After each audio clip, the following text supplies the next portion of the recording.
swinging a drive, right field and deep. That goes Aquino. It's got a chance. Gone. Get out the tape measure. Long gone. Fly the W! Cubs fans, it's time to fly the W with Dustin Rhodes and Paul Crawley-Jean.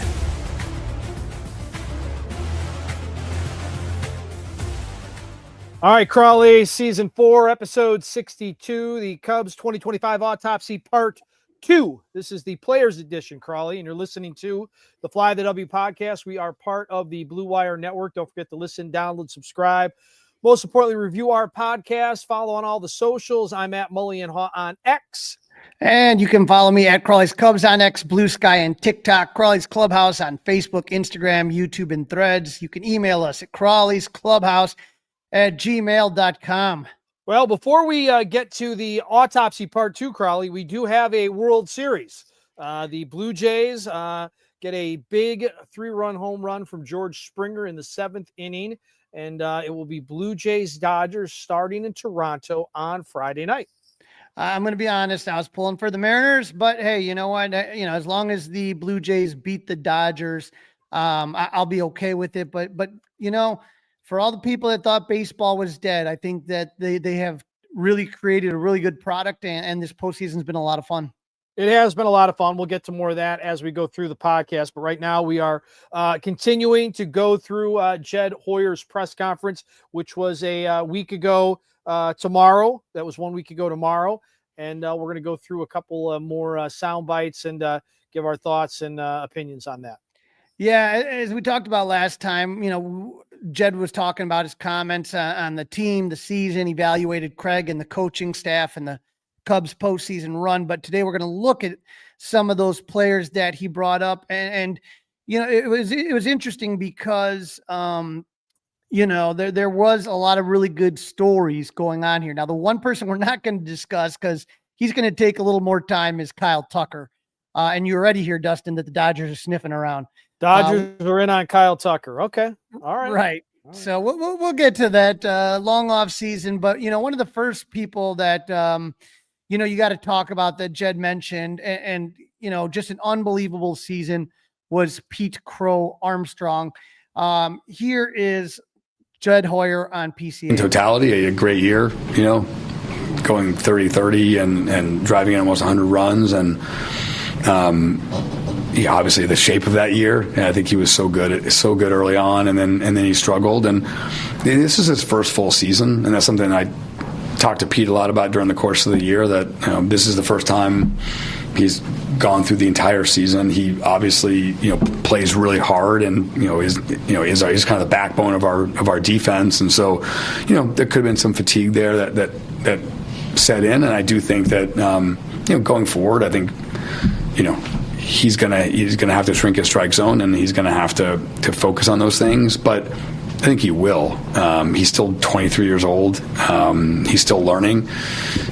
So I expect him to just kind of keep getting better and better. It may be gradual. It may come all at once, but I have no question that it'll continue to get better. And the one thing with Pete that I always focus on is, when he's not hitting or when he's struggling offensively, he's a great player. And when he's hitting, he's a superstar, because what he does defensively night in, night out is unbelievable. I think he's the best defensive player in baseball. And, the number of catches he makes head high that other teams' center fielders don't get to is remarkable. And he had not only did he have a huge role on our team offensively, but I think when you think about our run prevention, he's right there at the top of it.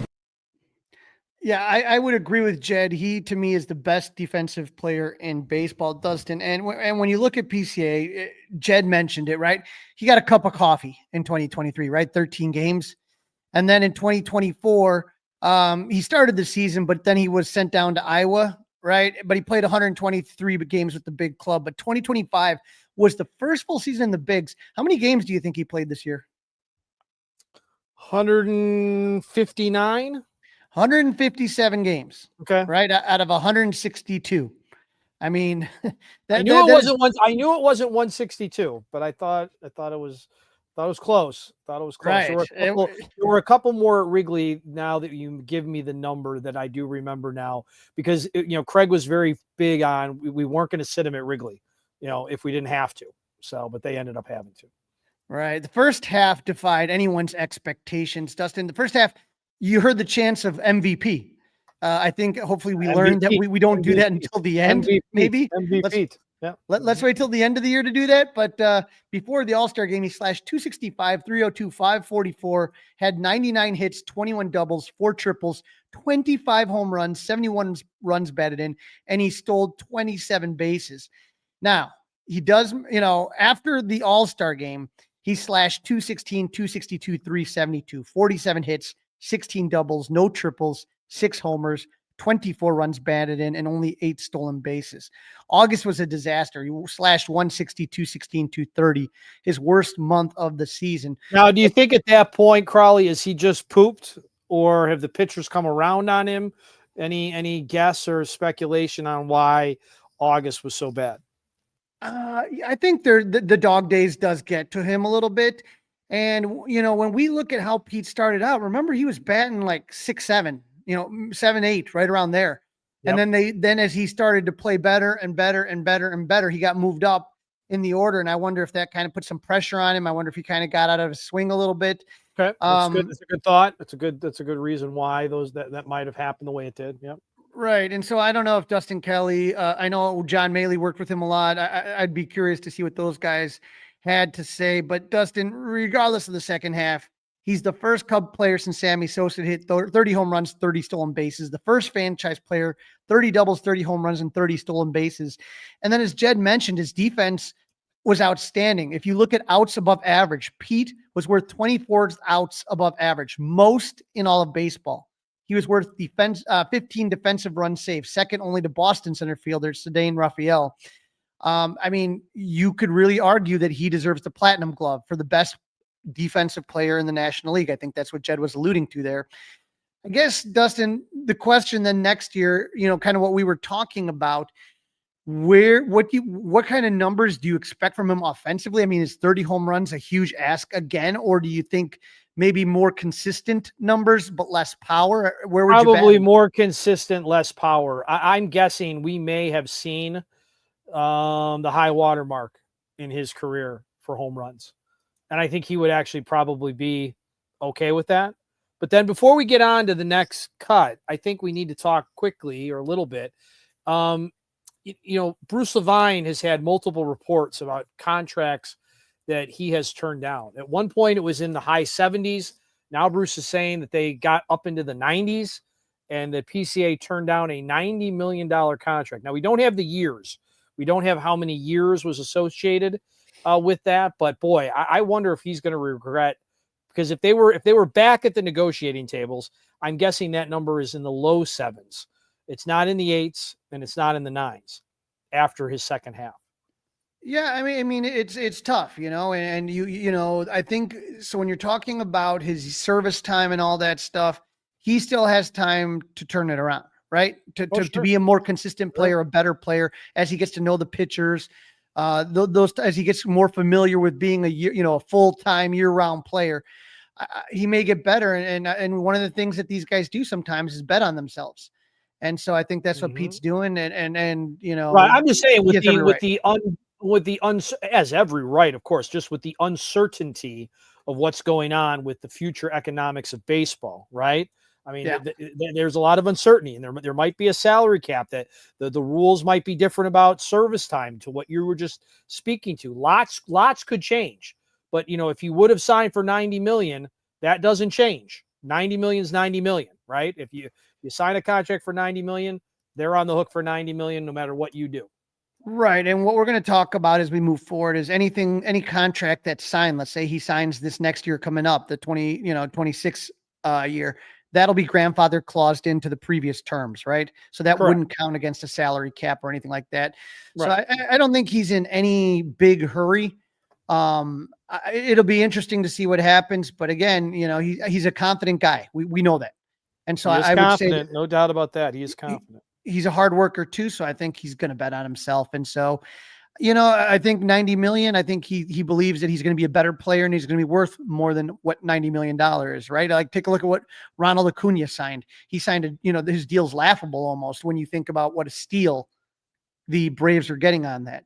And so, for every, you could look at some contracts that worked out, others that you said, oh, that was dumb of them not to take it. But, I'm not saying that PCA's Juan Soto, but again, I thought he was nuts for turning down 400 million. He turns it into 800 million. Right. It worked out. Listen, there's no doubt it can be, it can work out. 90 million though. I mean, when it went from 70 something to 90 something, right? And I just wonder, 90 over, what do you think? 90 over 5, 90 over 6, wasn't 9. I don't think it was 90 over 4, and I don't think it was 90 over 7. So it's either 5 or 6 years, I'm guessing.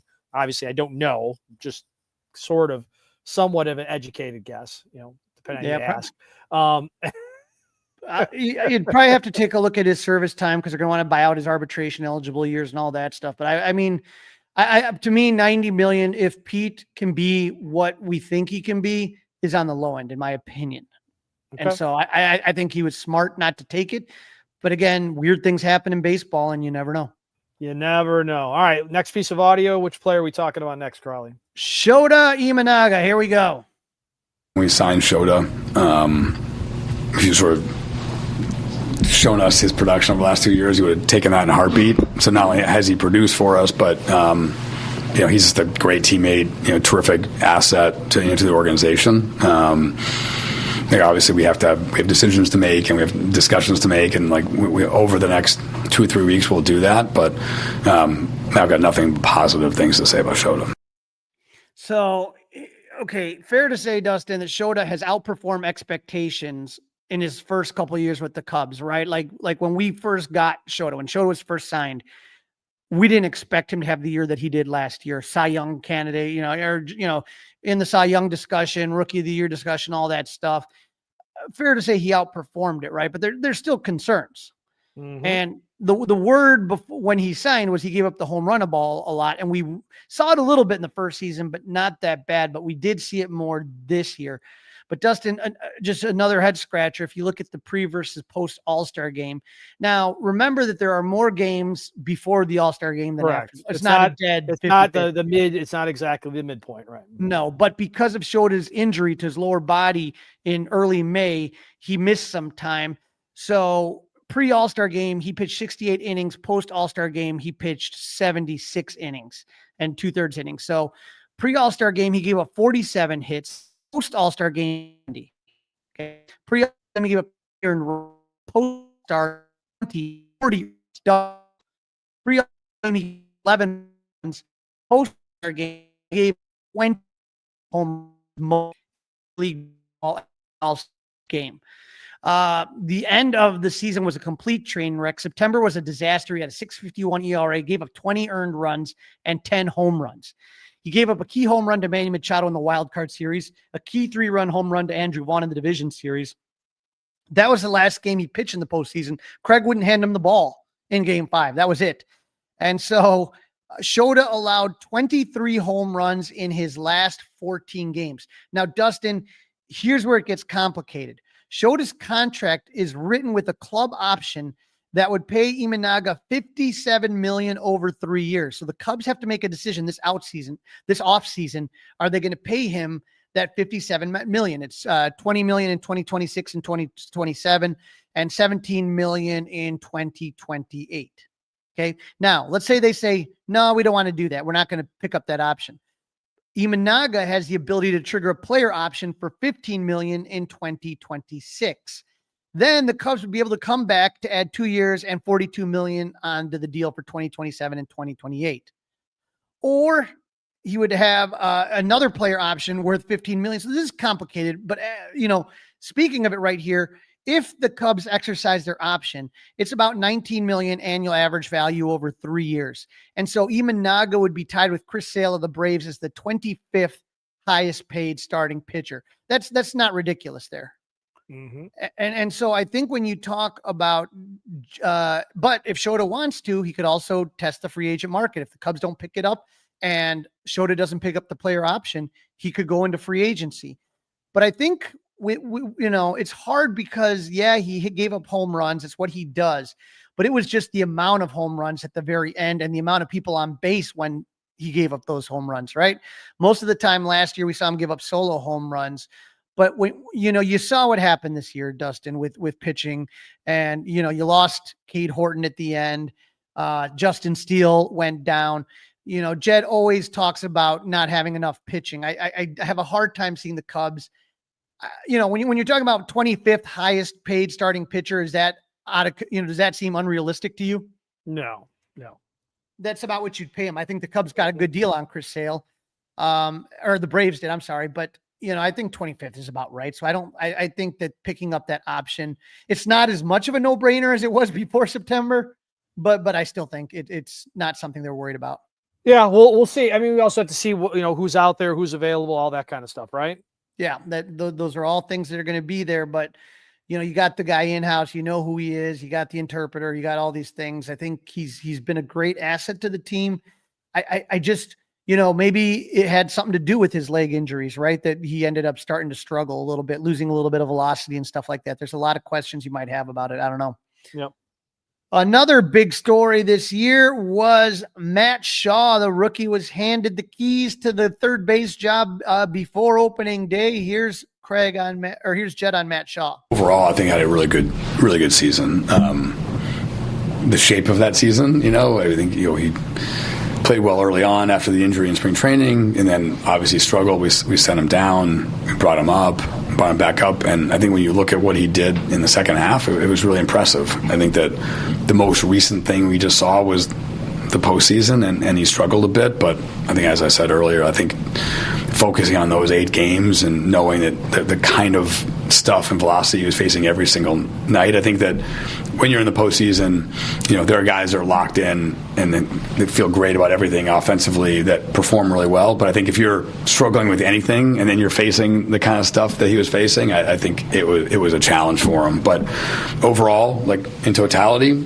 I thought he had a really good season to build on. I think he proved himself that he can hit in the big leagues with a really good second half. I think he had 11 homers in the second half.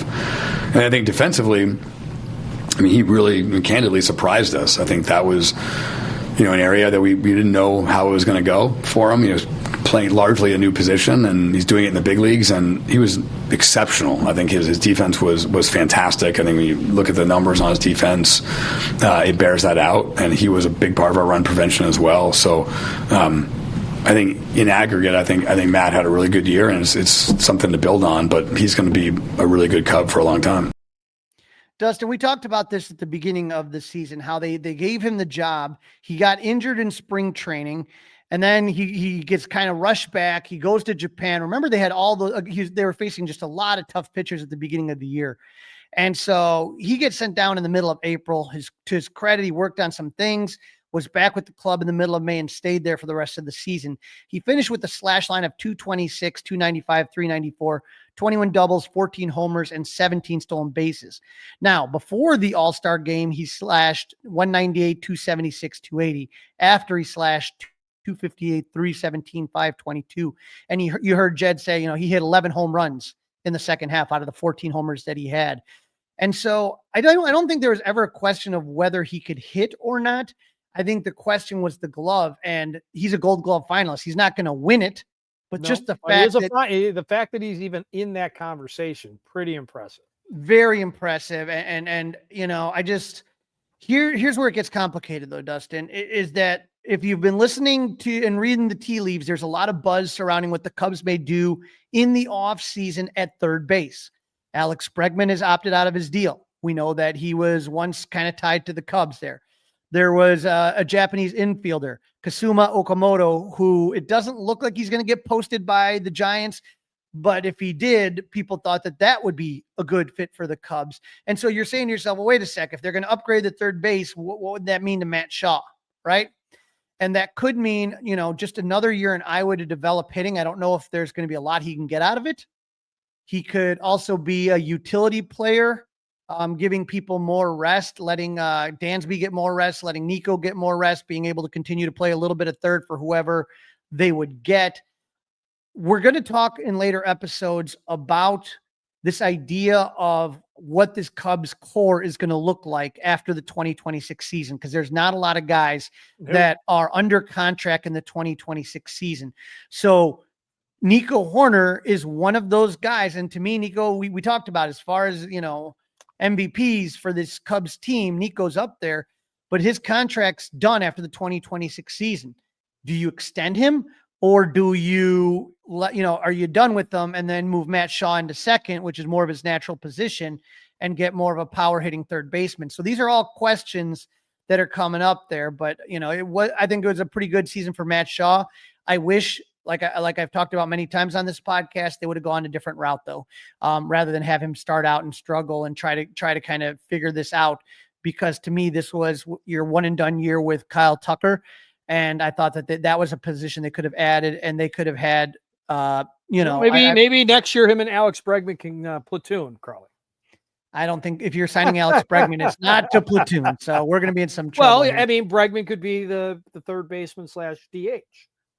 I don't see that happening as far as third base. I don't either. I'm just dreaming. Okay. You can dream. You're going to dream on a cool Tuesday in October. Okay. I just think that when you talk about, Owen Casey and Moises Ballesteros and all these guys, you're going to, there's only one DH spot. And so we'll see what happens. Another young player, we talked about PCA. We talked about Matt Shaw. Cade Horton, right? What a season by Cade Horton. Here's Jed on what he saw from Cade Horton. He was in a good position. He was gonna be on the roster if we won on Saturday. He would have been on this next roster. He wouldn't have been stretched out to probably pitch more than a couple innings, but that was our plan was to be able to use him. He was throwing bullpens by the end, and so the expectation is that he has a totally normal off season. He may rest it a bit now to let that rib continue to heal. But he was exceptional. And he wanted to pitch so badly. I think that was one of the hardest parts of that whole situation was that he tried. He really did. He tried to push through it, and we just realized there was no way to do it.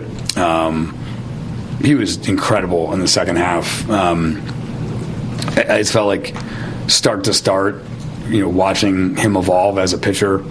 He picked up new things. I mean, the changeup was sort of a new pitch when we got him, and he developed that really well. He started using a two-seamer more. Obviously, he pounds the zone and is super efficient. His second half was exceptional, and he put himself in the conversation to be Rookie of the Year.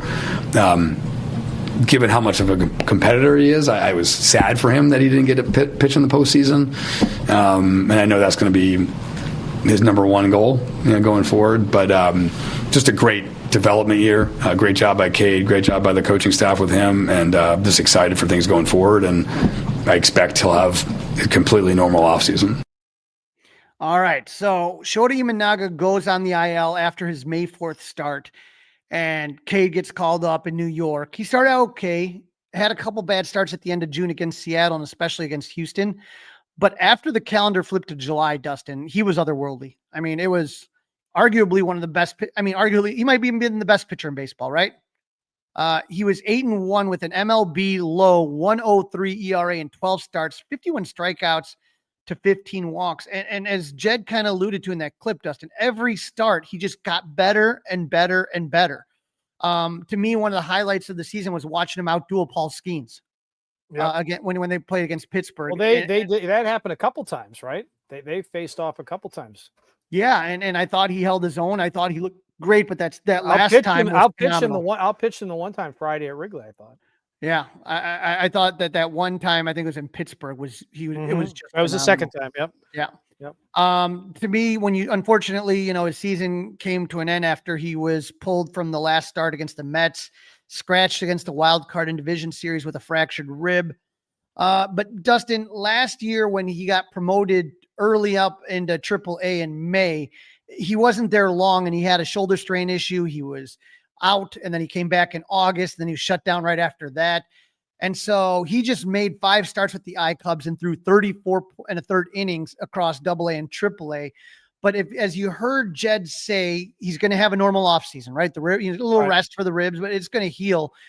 Where do you slot Cade in your rotation next year? Like, where realistically would you like to see him? I mean, do you see him as being a front end rotation guy? Well, I think he's definitely one or two. I mean, as the team stands right now, that doesn't mean that Jed couldn't go get an ace, more of a fireballer type. But I mean, and even if he did that, I think he's no worse than third. I mean, you're assuming Justin Steele comes back and is in good form and in good health. So he's your top lefty starter, and Cade Horton's your top righty starter. Let's say that, right? And then maybe they go out and buy or trade for another power arm in the starting rotation. But no matter, I mean, he would definitely be top three, right? He'd be in your top three no matter what. And Matthew Boyd, we can't forget Boyd had a hell of a year. Hell of a year. I mean, I'm not saying he's not part of my rotation, but I mean, I would be shocked that Matthew Boyd could match this year. I would still say Justin Steele and Cade Horton greater than Matthew Boyd. So if you're starting the season, right, and you're talking about your opening day starter at Wrigley on a cold March, you're talking about Justin Steele lefty starting off, and then going to Cade Horton as a righty, right? Then you go Matt Boyd lefty, Jamison Tyone righty with Shota behind him. Shota behind him. All of a sudden, Shota's a 5, right? Shota goes from being the ace to a 5. All right, now the last clip is on a couple of young guys. It's interesting. Well, I mean, what are you doing? What are you doing different? I mean, that's honestly how I look at it. And right now, but again, you got guys that need to stay healthy. Justin Steele, one of them. And then the question for a lot of these guys, especially for Horton and Boyd, is how they bounce back after a lot of innings last year. Correct. So that those are the things that I think about right now. But here's the last clip, and Dustin, I think this kind of goes to your DH idea right here. Talking about Owen Casey and Moises Ballesteros. Both those guys are really good young hitters, for sure. I think that they have really bright futures. Exactly when and how that happens, I'm not sure. But, I think one of the things I'm most proud of this team is I think when you look at our production and look at the players, I think from a recent standpoint, you're talking about like Pete coming up and developing and producing. You're talking about Cade having a great year. Matt Shaw had a great second half.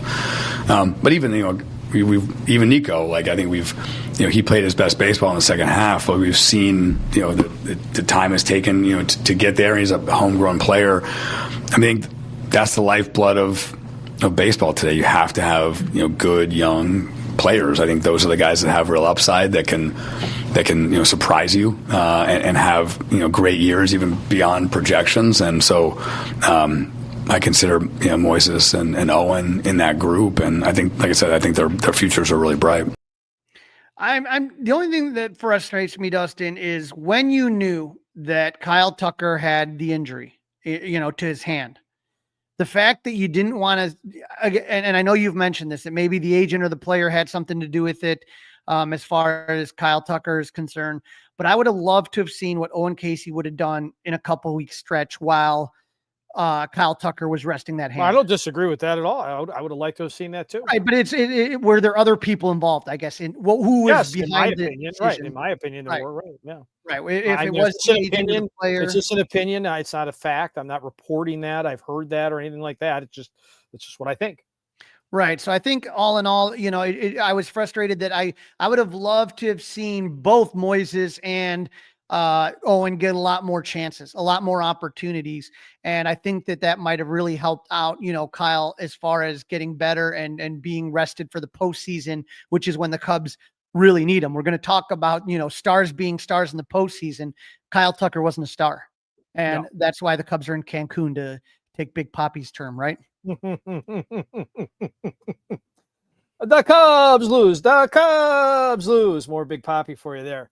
All right, Crowley. We are listening to the Fly the W podcast. It is episode number 62. It is season number 4, and we're glad to be part of the Blue Wire Network. Don't forget, you can listen, you can download, you can review, you can subscribe, you can give us a 5-star review, you can email us. Lots of things you can do. Crawley's Clubhouse at gmail.com. And you can watch us on YouTube. In this segment, Crawley talks to Alex Cohen, who just wrapped up his first year as broadcasting with the Marquee Sports Network. Alex tells us what it was like to be part of the Cubs 2025 season. Give it a listen. This is season 4, episode 62 of the Fly the W podcast, the Cubs 2025 Autopsy Part 2, the Players Edition. Great job, Crawley, with Alex Cohen. We heard Jed mentioning some of the players. And now, Crawley, it's time to dive into the playoffs. We have a World Series set to go on Friday in Toronto. Blue Jays, for the first time since 1993, and getting on the team that won it all last year in the Dodgers. Yep, after spring training, the Japanese series, the 162-game season, the wild card division series, and the league championship, we have our World Series matchup. And Dustin, it's fair to say that you and I were a little bit off on who we thought it was going to be, but here's I think a lot off, right? Yeah. Yeah. I think we had Toronto or Yankees beating Toronto, I think is kind of how it looked. But if you take a look here, boy, did the Dodgers just bully their way in. And if I think that the Toronto Seattle ALCS to me is going to go down as one of the greats. I thought there was a lot of great games in there. And when we looked, Dustin, at the AL, it really, to me, was a lot of fun. The Blue Jays won an improbable comeback against the Mariners in Game 7 to win the AL pennant. Now, it didn't look that way. The Mariners took both games in Toronto, right, going back home with a 2-0 lead. But the Blue Jays pounded the Mariners in Games 3 and 4 to tie the series up. The Mariners beat the Blue Jays in Game 5, 6-2, to take a 3-2 lead and needing to win only one of 2 games in Toronto to make it to their first World Series as a franchise. Vladimir Guerrero and the Blue Jays won Game 6, 6-2 to force a decisive Game 7, and it looked like that the Mariners were going to do it. Julio Rodriguez and Cal Raleigh both hit solo home runs. The Mariners were up 3-1 in the bottom of the 7th. Runners at first and third, 1 out. George Springer, who had to be taken out of Game 5 after getting drilled in the kneecap with a 97-mile-per-hour fastball, hits a 3-run homer, and the Blue Jays advance. Dustin, if you take a look at the Blue Jays in their playoff history, this is from OptiStats. The Blue Jays have had a game-winning 3+ run homer in the 7th or later to eliminate an opponent in all 4 rounds.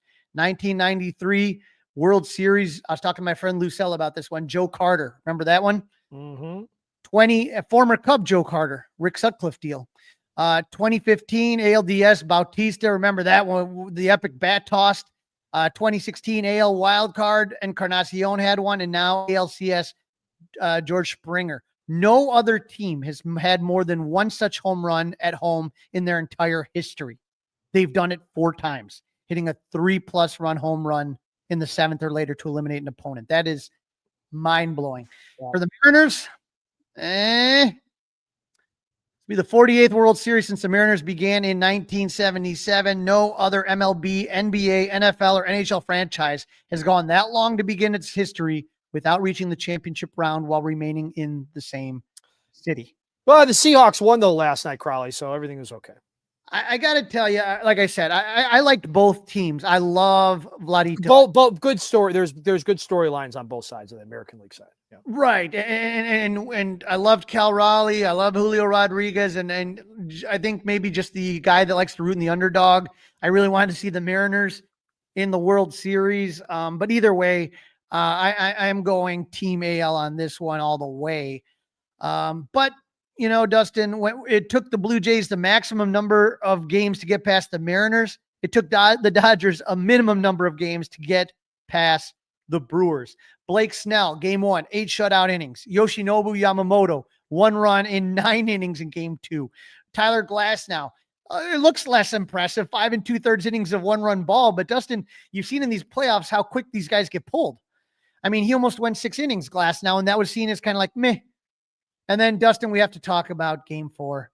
Shohei Ohtani took the mound, led off for the Dodgers, and that was a performance for the ages. You'll never see anything like it. I mean, if you ever wanted to know why he's called the unicorn, go watch that game. I mean, there's nothing like it. He's one of one. He is him all those things. It was unbelievable. And all the things they go through when he's the starting pitcher at home and they have all of his gear. He doesn't even go into the dugout, right? They've got the shin guard, the elbow guard, the gloves, the batting helmet, everything waiting for him and ready to go. And then boom, leads the game off with a home run for the Dodgers. Absolutely amazing. Absolutely amazing. And I laugh at the people that said he wasn't worth, no guy's worth $800 million. That guy is. Yeah. That guy is worth $800 million. Only 12 hitters have ever hit 3 homers in a postseason game. Only 26 pitchers have ever recorded 10 plus strikeouts, 2 or less hits, and no runs in a postseason start. Yeah. Shohei did both. Right? The same game. Both. I mean, it was unbelievable. Friday was it's a great sports weekend across the board. It was all kinds of great sports, and Friday it got going with that. I was thrilled that I got to watch it. I really enjoyed it. One of our favorite, Sarah Lang's Slangs on Sports. Recap of Ohtani night. First leadoff home run by a pitcher in MLB history. First postseason multi-home run game by a pitcher. First game in MLB history with 3 home runs and 10 strikeouts. First player with 216-mile-per-hour home runs in a game under StatCast. That goes back to 2015. I mean, that one ball left the park. First player with 2 career games with 2 home runs and 10-plus Ks. I mean, that's just ridiculous. Yeah. Any you care to make a prediction? I mean, you're probably polling for the Blue Jays, but do you think the Blue Jays can actually win this thing? Well, I do, but before we get there, I do have to kind of just have a little bit of glee here. The Brewers, according to Nugget Chef, the J. Kid, hit 118 in the 2025 NLCS. Night Brewers. Night Brewers. The worst batting average by any team in any postseason series of at least 3 games in MLB history. The Brewers are also the first #1 overall seed to be swept in a best-of-7 series since the St. Louis Cardinals in the 2004 What good company. What good World company, right? Series. Did you hear Pat Murphy's post-game comments about what he had to say about the NLCS and the Cubs? The DS or the CS? CS. I did not. About the Cubs? No, I did not hear him say anything about the Cubs. Here's Pat Murphy. Learn a lot from it. We had a lot of young players. You mentioned Durbin, Churrio's in his second year. He looked pretty comfortable the whole series. So it's, a lot of good things. Chad Patrick, Miz, a lot of guys stepped up. So excited about that for them. They have experienced this. They've seen it firsthand. They know how precious it is. You lead the league in wins, and you do some great things for the franchise, but still, there's work to be done. So the emotional series in the Cubs is you guys have to know the Brewers-Cubs thing well. You have to have been part of it to understand how it really zapped a lot out of us emotionally, and then to have to come back and play right away. I think, and then we lose a 1-run game, and it just takes us off us. It took us off it a little bit, and then the pitching performances by the Dodgers, basically put the hammer down. The emotional toll that playing the Cubs had on them affected them in the NLCS. Can you believe that? I missed that. I'm disappointed that I missed that. Everything going on. Okay. I mean, okay. Here's the thing, though, Dustin. We said it. The way they acted, the way they celebrated, flying the L, whole social media, they were so emotionally invested in this series when, you can be happy about it. Yeah, you can celebrate it. But what have you done? You gotten into the NLCS. Great. You had a team in the Dodgers in front of you, and that was your World Series, beating the Cubs. That was so important to you. And you know what, Dustin? I just don't get it, because here's what I'm going to tell you. Let's take the Cubs and the Cardinals in the 2000s, right? For the most part, the Cardinals always beat the Cubs. So when you finally beat them in 2015 to move on, it felt like that was an important stepping stone. But the Brewers have had the Cubs number since 2018. It's not like it's been like, the Brewers just fell short of the Cubs. They just didn't get over the hump with the Cubs. That hasn't happened. The Brewers have owned the division since 2017, 2018. Right. 2018, they've owned the division. So I don't understand the over the top celebration and rubbing it in Cubs' face, their just everything. It was ridiculous. And you know what? If that took something out of them, I'm glad it did. And you screwed up. That was a big mistake. And I knew it. The way they were acting, the way they were celebrating, I knew it was going to affect them against the Dodgers. I'm not saying that the Brewers would have done it, but here's the thing, Dustin. You heard Jed Hoyer earlier in his clip say that if Cade Horton, if the Cubs would have gotten into the NLCS, Cade Horton would have been pitching. Now, he wasn't stretched out. He wasn't going to start, right? Wasn't going to start, but he would have been. He might have started, but it might have been. Oh yeah, I'm sorry. 3 innings, right? 3 innings tops, right? 3 innings tops. Let's put it 3 innings. Do you think if the Cubs win that game in Milwaukee, Game 5, do you think that the Cubs had a better shot? Now the Brewers were 7-0 against the Dodgers in the regular season. Do you think the Cubs would have been a better matchup against the Dodgers? Well, I don't think the Cubs get swept. I think they make it more of a series. I'll say that. I feel comfortable saying that. All right. I don't think that's a stretch. You think they still get swept? I don't know. I know you don't know. Have an opinion, damn it. It's hard to say because I know you don't know. Here's what we're saying. Look, good pitching makes hitting look bad. Okay, so I don't know if the Cubs could have gotten to Yamamoto or Blake Snell. I mean, but I think the Cubs would have. I think the Cubs would have. To your point, though, I think the Cubs had better starting pitching than what the Brewers trotted out. Right. I think you know what I mean. I think they would have had. I think they would have had a better. I think even the Cubs openers, to your point, Cade Horton would have been a much better opener than any of the openers that the Brewers trotted out. I would have loved to have seen what would have happened, and hopefully, next year, God willing, the baseball gods be willing, the Cubs will have a chance to take the Dodgers. But to go back to your question, all right. So that being said, Crawley, to your point, then do the Blue Jays have a chance, or is this, as we brought up today on the Mully and Haw show during the Pick Six, is this quite simply the Dodgers Invitational? I wouldn't. I'm very curious. Don't say I don't know, or I'm going to come over here and strangle you. I'm very curious because they have gone this whole way, the Blue Jays, without Bo Bichette, one of their best players. No, he's back. He's back. Available. But who do you sit? I mean, that team's in a good form right now. I'd rather have that problem. Yeah, I'd rather have that problem than what we had, where we lost Cade Horton, and now you're desperate. So you know what? I don't think it's going to be as a walk in the park as the NLCS was for the Dodgers. I think Toronto's going to put up a fight. And so I'm curious to see how that all plays out. I don't think it's just going to be Dodgers in 4. If anything, I would say Dodgers in 6 is my prediction. 6. Okay. Yeah. I mean, there's a great, you turned me on to Sarah Langs on Twitter. Now she had a tweet yesterday about the fact that of LCSs that have been sweeps playing against an LCS that went 7, there have been 5 of them since 1985. All 4 teams that went to Game 7 won the World Series. Yeah. So that means Blue Jays win the World Series based on that trend. Based on that trend, I'll take it. Let's have the Blue Jays not let the Dodgers ruin baseball, even though I don't think it's really ruining baseball, but it's fun to say, right? It's fun to say. That's a subject for a different podcast. It'll be a fun World Series. We'll keep you updated. Of course, we'll keep you updated on all the Cubs news associated, all the ties. That is a wrap, Crowley. Don't forget to listen, download, review, subscribe to the Fly the W podcast. Email us thoughts or questions, Crawley's Clubhouse, gmail.com. And you can watch us by subscribing to the Crawley's Clubhouse YouTube channel. Crawley, enjoy the World Series, and we'll catch up soon. Baseball has been phenomenal, and there's still so much to talk about. We're always here with all your Cubs news. Go Cubs!